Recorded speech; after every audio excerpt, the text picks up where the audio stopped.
সর্বভারতীয় বিজেপির সাধারণ সম্পাদক পদে বিপ্লব কুমার দেব। সোনামুড়ায় আনন্দ উল্লাস।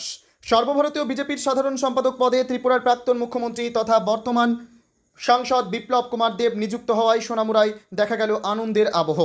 এ উপলক্ষে যুবনেতা সোহেল রানা ও তার সহকর্মীরা আনন্দ উল্লাসে সামিল হন।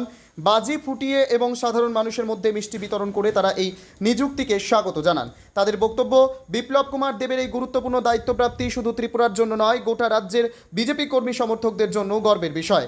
এই খবরকে কেন্দ্র করে সোনামুড়ায় কর্মী সমর্থকদের মধ্যে উৎসাহ উদ্দীপনা লক্ষ্য করা যায়। ত্রিপুরা রাজ্যের মুক্তির মহানায়ক, যিনি 25 বছরের সরকারকে পরাজিত করে আমাদের সকলকে একটা নতুন দিশা দেখিয়েছিলেন, আমাদের ত্রিপুরা রাজ্যের বিজেপি সরকারের সর্বপ্রথম মুখ্যমন্ত্রী তথা বর্তমান ভারতবর্ষের লোকসভার লোকপ্রিয় সাংসদ আদরণীয় বিপ্লব কুমার দেবজি, যিনি আমাদেরকে নতুন একটা দিশা দেখিয়েছিলেন, যিনি 2024 সালে হরিয়ানাতে যে বিধানসভা নির্বাচনে ওনার বড় ভূমিকা ছিলেন, উনি হরিয়ানা রাজ্যের প্রভারী ছিলেন। ওনার যে প্রভারীকালে যেই নির্বাচন হয়েছিল, ওইখানে আমরা ভারতীয় জনতা পার্টি বিপুল ভোটে জয়যুক্ত হয়ে সরকার গঠন করেছে। আপনারা তার সঙ্গেও দেখেছেন 2026 সালে যে কলকাতা রাজ্যের উনি সহপ্রভারী ছিলেন, তখন ওনার নেতৃত্বে কলকাতাতে যে তৃণমূল গুন্ডাশাসিত যে একটা সরকার ছিল, ওই সরকারকে পরাজয় করে আমাদের ভারতীয় জনতা পার্টির সরকার ওইখানে গড়েছে।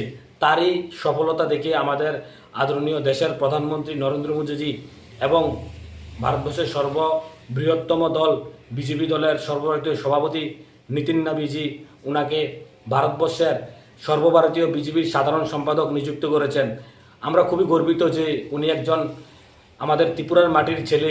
উনি সারা ভারতবর্ষের নেতৃত্ব দেবেন।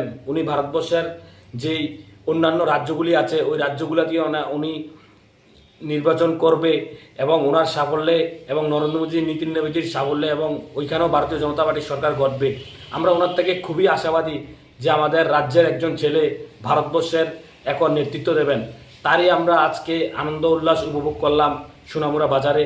আমরা বাজি ফুটি এবং সাধারণ পথচারী থেকে শুরু করে যারা আমাদের দোকানপাটের ভাইয়েরা আছে এবং আমাদের যে গাড়ি চালক ভাইয়েরা আছে, তাদের মধ্যে আমরা আজকে মিষ্টি বিতরণ করে আমরা একটু আনন্দ উপভোগ করলাম।